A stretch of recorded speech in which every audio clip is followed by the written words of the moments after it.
You are watching a master at work. Yeah. Are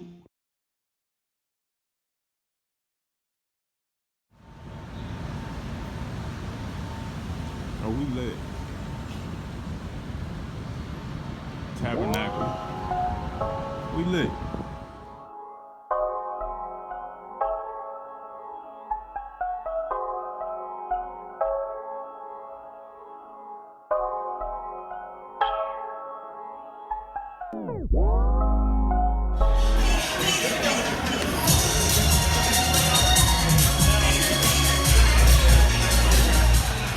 YouTube.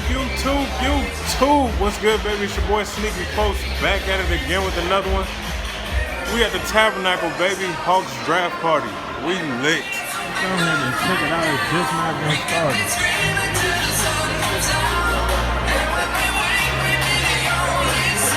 Let's go, Hawks. We hella lit. Third and 16? Yeah, something like that. Yeah. We lit, man. We lit. We lit, y'all. We lit.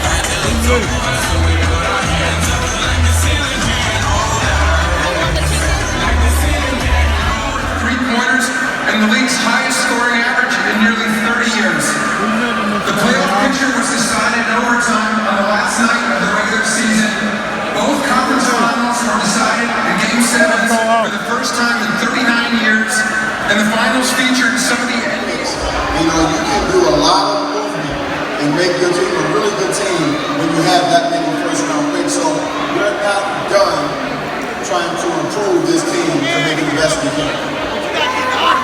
Chris Paul opted into his contract. He was eventually traded to the Clippers for a package of players.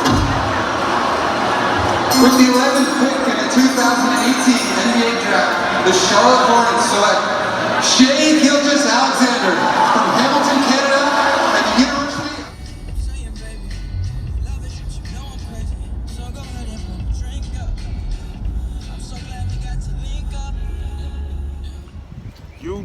YouTube. What's good, baby? It's your boy Sneaking Quotes back at it again. We doing something dope today, man. Something real dope. We at the Hawks practice facility. We got Chef Boy Trae in the building. Once again, Courtside Chronicles coming soon, baby. So let's go ahead and see what's popping.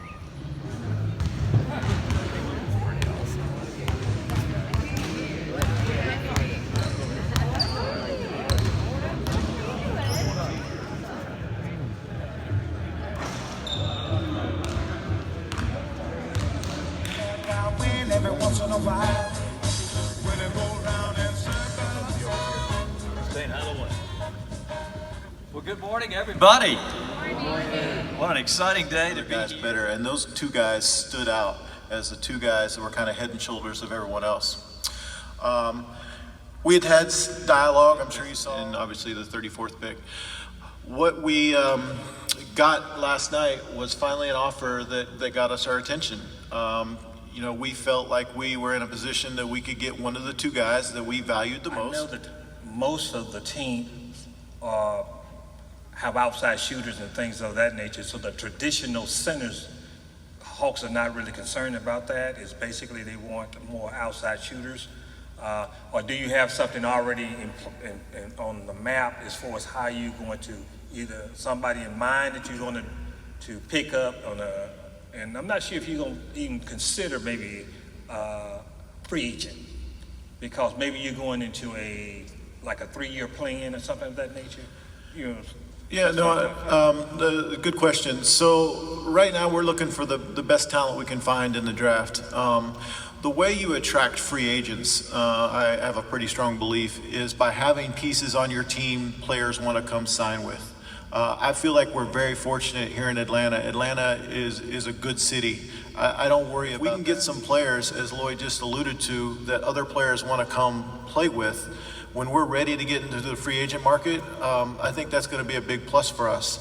As far as this summer, no, we're not going to be extremely active in the free agent market and going out and spending our cap space. Our plan for this summer, we're one of 6 teams in the league that's going to have any sort of significant cap space. And there's 16 teams we're projecting that are going to be in the luxury tax. So we're going to be there to take contracts off of other teams.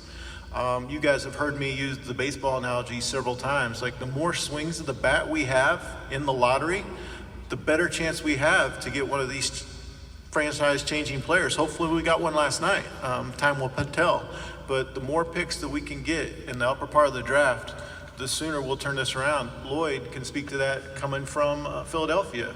You know, they obviously, the process was well documented, but now they have Ben Simmons and Joel Embiid. When I was in Golden State, we built the foundation of that team through the draft. You know, Steph Curry 7, Klay Thompson 11. It doesn't have to be 1, 2, or 3. Now you have a greater chance. But that's our plan, and believe me, nobody wants this plan to end quicker than Lloyd and I do. But you know, the players have to be there. So, having gone through the process for 5 years, you understand that not every pick's going to be a home run, and as you're going through and developing players, you're hoping that they all can stick. But the reality is, not all of them are going to be franchise-changing players.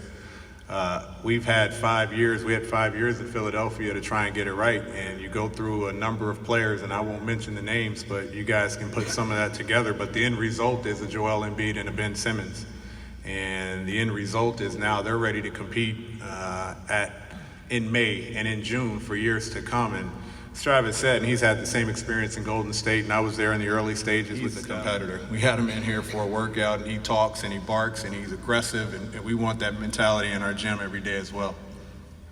The one thing I'd add to that too about his defense, when you guys watched Villanova this year, you notice they switch a lot.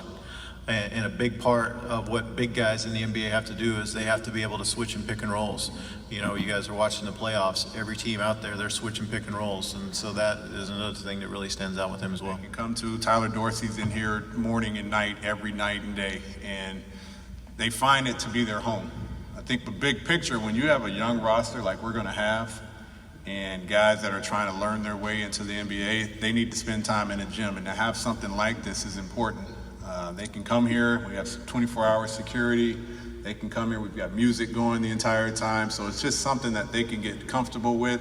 The resources are unbelievable here, but this is their facility, and part of their growth is spending time in this gym. So I think we're all excited with the Emory Center. I think we're equally excited about what the arena is going to look like, and then coming a year later is the G League team being in College Park. So there's just a lot of excitement.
I'ma get him now.